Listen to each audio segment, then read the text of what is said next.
All of a sudden, we found that missiles were falling on top of people. There are martyrs and street vendors injured and dismembered. People were in the market.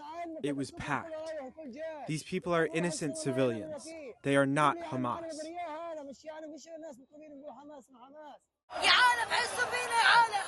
Our world, feel with us.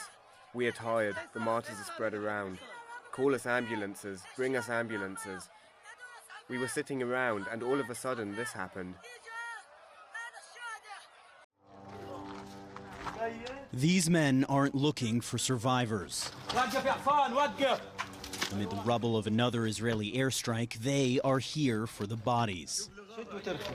After all, how could anyone survive destruction on this scale? More than 90 people were killed in this Israeli strike in northern Gaza early Tuesday morning, including 25 children, according to the Palestinian Ministry of Health. An Israeli military spokesman said the military was targeting a suspected terrorist in the area and did not intend to collapse the building.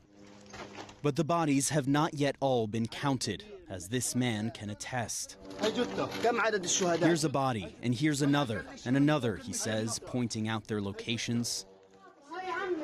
And then there are the bodies of this boy's uncle and cousin, wedged between two thick slabs of concrete.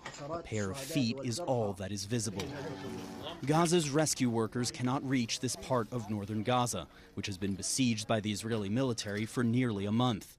That means no heavy machinery, just bare hands sifting through the rubble.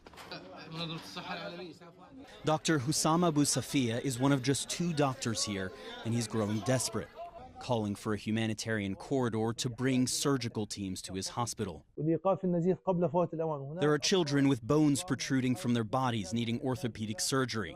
There are brain injuries that require neurosurgeons, he says.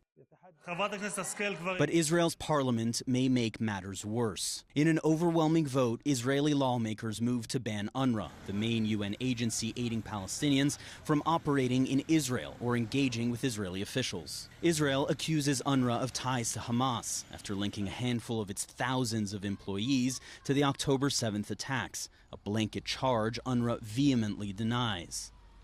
It's a move the U.S. says could not come at a worse time. There's nobody that can replace them right now in the middle of the crisis. So we continue to urge the government of Israel to pause the implementation of this legislation.